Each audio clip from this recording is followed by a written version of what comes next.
नमस्कार. नमस्कार. तुम्हालाही नमस्कार. कारण सगळ्यांनी हात जोडले आणि मी इकडे वळलो असं झालं. बरं, आता मला सांगा तुमची बाजू कोण घेऊ शकेल, कोण भांडेल छान असं वाटतंय तुम्हाला? 2 जणी रेडी आहेत तशा. कोण कोण? ही समोरची शीतल आणि ही माझी मैत्रीण लक्षाली. बरं, या तुम्ही या. नमस्कार. नमस्कार. रांगोळी तुम्हीच काढली आहे हो, ना? हो. फार छान काढली आहे रांगोळी. कुठे शिकलात ते? नाही शिकलेली मी. नाही का? नाही, माझ्या वडिलांना आवड होती, मी त्यांच्याकडून ते आत्मसात केलं. तुमची ओळख कधीपासूनची? 1 वर्ष झालं. कशी झाली ओळख? ही इथे राहायला आली आणि माझा मुलगा आणि हिचा मुलगा एकत्र आम्ही स्कूलमध्ये जातो. तशीच आमची. तुम्ही पण जाता शाळेत? यांना सोडायला आणि आणायला. सोडायला. मला वाटलं अजून शाळा सुरू आहे की काय. बरं, आता करा तक्रार. कोण कोण करणार आहे? हट्टी आहे खूप. मी तिची ननंदबाई. बरं, तुम्ही स्वतःबद्दल सांगताय? अरे मग तुम्ही स्वतःबद्दल बोललात? नाही, स्वतःबद्दल नाही, ह्यांच्याबद्दल. काय काय काय बोला. बहिणी ती माझी. मी तिची लहान ननंदबाई. हट्टी आहे खूप. तिचा हट्ट नेहमी पूर्ण करते. तुम्ही? तीच म्हणजे जो हट्ट आहे तो पूर्ण करते. तिचा जो हट्ट असतो तो ती नेहमी पूर्ण करते, कधीच मागे सरकत नाही. मला वाटतं ती आवश्यक तिथे हट्ट करते आणि तो योग्य असतो. कळलं? अजून कोण बोलणार? मी त्यांच्या मामांची मुलगी ताईंच्या. बरं. मला तर वाटतं की त्यांनी लग्न झाल्यापासून आमच्याकडे येणं खूप कमी केलंय. कुठे राहता तुम्ही? आम्ही जळगावला. मग इकडनं पास काढायचा. तसं नाही, ते ना जेव्हा लग्न नव्हतं झाले तेव्हा ते यायचे, एक रात्र का होईना राहायचे, पण आता ते एक दिवसभर पण नाहीये असं मला म्हणायचं. आता मुलाची स्कूल असते, आता एवढा वेळ नाही मिळणार ना. ते स्पेशली आमच्याकडे नाही येत ना, त्यांच्या मम्मीकडे येतात ना, तेव्हा आमचं म्हणणं आहे की फक्त एक रात्र तिथे ना राहता. आमची ओढ जी असते ती प्रेम असते, ते आईकडेच जाणार ना शेवटी. बरोबर एवढं येते. आणि तुम्ही येतील आणि एक कंप्लेंट अशी की आज त्यांनी सगळ्यांची ओळख करून दिली, मला विसरल्या त्या. ऍक्च्युली मी खरं विसरली आहे की माझ्या मामांची मुलगी. म्हणून केवढं बोलल्या त्या आता कधीच विसरणार नाहीत त्यांना. आणखी कोण बोलणार? बोला.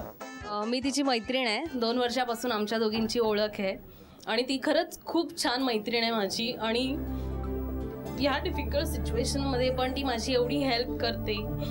सगळं माझ्या खाण्यापिण्यापासून सगळं ती बघते, म्हणून मला खूप इमोशनल फील होतंय. हे ॲक्च्युली आनंदाचे अश्रू आहेत की एवढ्या दिवसांपासून तिला काहीतरी अचीव्ह करायचं होतं आणि ते तिने आज फायनली अचीव्ह केलेलं आहे. किती छान, किती छान. वा वा. आता पुढचा खेळ. या खेळामध्ये तुम्ही बक्षीस मिळवून द्यायचं आहे त्यांना. थोडीशी धावपळ होणार आहे, पण सांभाळून धावा. हां, वेळ आहे 2 मिनिटाची आणि या 2 मिनिटामध्ये किती जास्त वस्तू आणणार वहिनी ते बघूया. जे अक्षर देणार त्या अक्षरावरून वस्तू घेऊन यायच्या. 5 वस्तू आणल्यानंतर चिंचपेटी यांना मिळणार आणि 5 वस्तूपेक्षा जितक्या जास्त वस्तू तुम्ही आणणार तितकं प्रत्येक वस्तूला 200 रुपयाप्रमाणे बक्षीस मिळणार. तयार आहात तुम्ही? नक्की?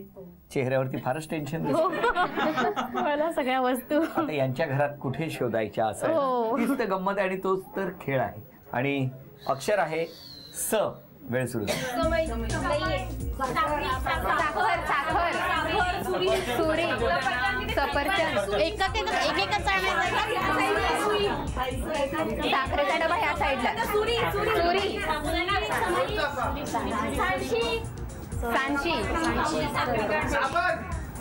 साबण, सरोटा, साबण. इकडे हे ते टॉयलेट. आण पटकन साबण. सुरी, साखळी. हो, तुम्ही मागे दिलेल्या बाद आहेत सगळ्या. हे नाही बाद झाली, देऊ नाही शकत. ओके. Safety pin. 1 मिनिट पूर्ण झालं. 1 मिनिट राहील. साखरेचा डबा.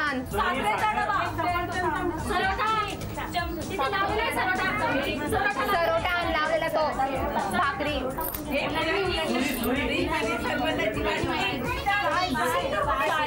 10 9 आता 8 7 आता सुरी 6 5 4 नाही तुम्ही नाही. माझं नाही दिलं जाणार ना. 2 अगं तिला सांगते. 1 ए लक्षाली. वेळ संपली. हे सोनं कोणीतरी टाकलं, ते जप्त करण्यात आलेलं. ते काय आहे त्याच्यात? साखर. साखर 1 सांडशी 2, सफरचंद 3, सरबताची बाटली सरबत 4, साबण 5. थांबा 5 वस्तूंबद्दल ही चिंच पेटी तुम्हाला मिळाली. म्हणजे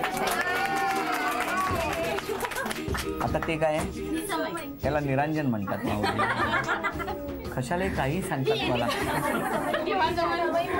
केप्र यांच्याकडून ही भेटवस्तू तुमच्यासाठी. थँक्यू. माऊली, आज तुम्हाला काय बक्षीस नाही, पण एक काम करतो, हे घ्या सफरचंद.